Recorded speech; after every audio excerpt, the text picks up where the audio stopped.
Hello everyone. This is the pre-market report video for today, 22nd July 2024 for the Indian stock market in terms of Nifty and Bank Nifty. During the weekend, four major Nifty 50 stocks released their results: Reliance, HDFC Bank, Wipro and Kotak Bank. These four combined together accounts for 25%, and out of which Reliance and HDFC Bank alone consist of near 22%. So first, let's discuss the results of Reliance and HDFC Bank, and then we will cover other pre-market related topics. About Reliance Industries, if required, please pause and have a look. On quarter-over-quarter basis, revenue fell by near 2%, operating profit fell by near 9%, and operating margin fell by 90 basis points. Clearly, the top line financial growth for the company is not good. As I mentioned on my channel's community page, Reliance Industries GDR on Friday night fell over 4%.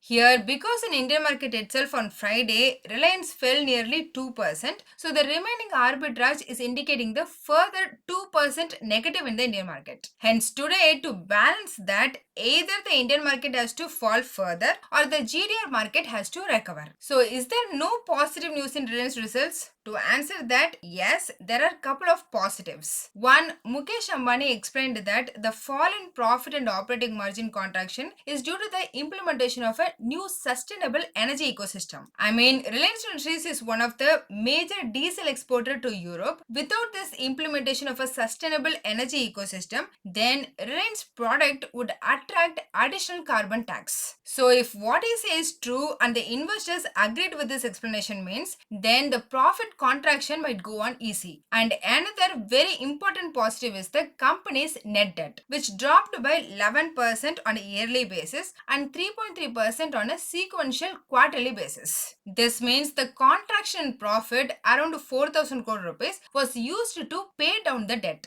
However, at the same time, net cash holdings decreased by 16,000 crore rupees compared to a quarter ago. Overall, these results are slightly disappointing. Let's see how market reacts today. Now, coming to HDFC Bank, if required, please pause and have a look. I compared the results with the expected estimates which we discussed on last Friday pre-market video. Most analysts expected the net profit to drop by 7% on a quarterly basis, but in actual, it dropped only by 2%. Similarly, net interest income was expected to fall by 1%, but it increased by 2%. The same applies to net interest margin, loan book and deposits. Comparing the top line, HDFC Bank posted better results than what the market expected. That's the first positive. Then the second positive is that HDFC Bank's management board approved the demerger of HDB Financial Services and plans to list it as a separate IPO. Please note, HDB Financial Services is not a small company. It is one of the largest non-banking lenders in India with assets under management of around 90,000 crore rupees. Hence, delisting and listing it as a separate entity will do the huge value unlock. However, on the contrary, there are a couple of negatives in HDFC Bank's results. One, HDFC Bank's CASA deposit fell by 5% sequentially. Second, their asset quality deteriorated marginally, but this is understandable since it's a general election quarter, which is an industry-wide wise issue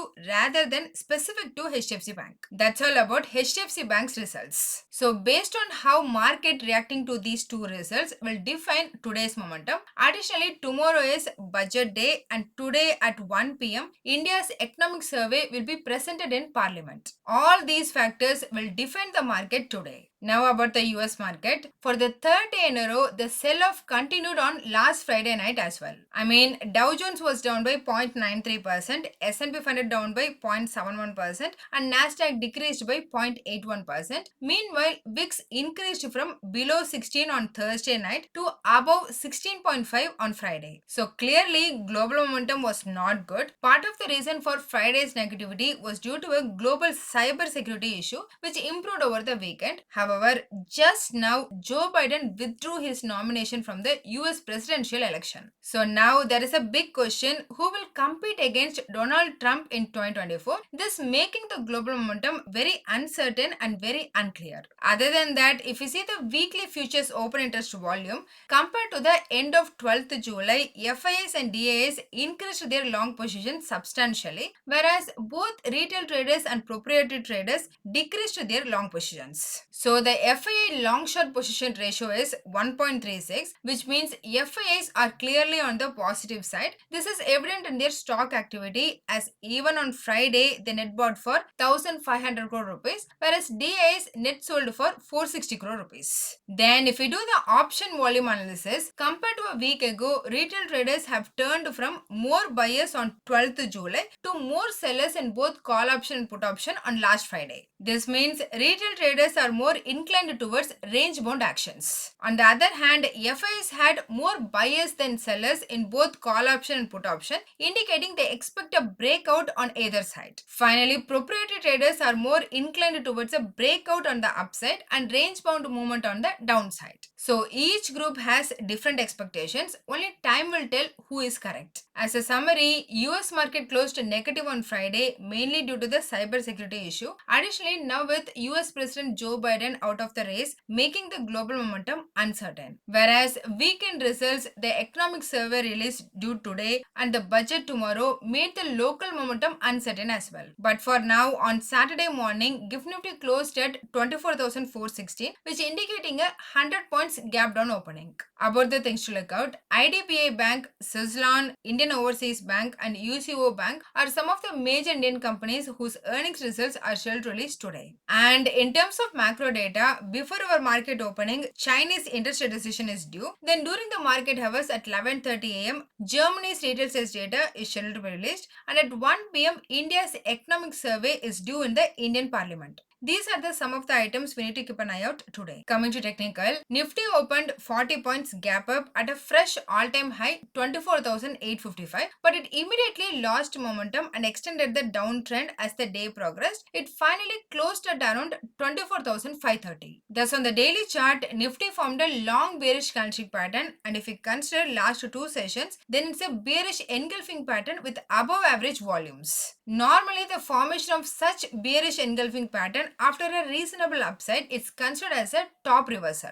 Additionally, there was a negative divergence in RSI, and similarly on the weekly chart, it formed a shooting star pattern at the top, which is also a bearish reversal pattern. Hence, we can expect some follow-through weakness for the short term. However, there is one silver lining. It continued forming higher high for the 9th consecutive week. Hence, on the higher side, 24,800 to 24,900 is likely to be the resistance zone, and if the weakness continues, then 24,200 followed by 24,000 are the levels to watch on the downside. In case of Bank Nifty, it opened 100 points gap down and also witnessed selling pressure similar to Nifty, finally closing at around 52,270. Thus on the daily chart, Bank Nifty formed a bearish candlestick pattern and closed below the downward sloping resistance trend line, with the RSI indicator showing a negative crossover. Similarly, on the weekly chart, Bank Nifty formed a small bearish candlestick pattern with a long upper shadow. So overall, Bank Nifty remained in the range of 52,800 on the higher side and 52,150 on the lower side. Hence, it needs to break on either side for further direction, with 52,000 being crucial on the lower side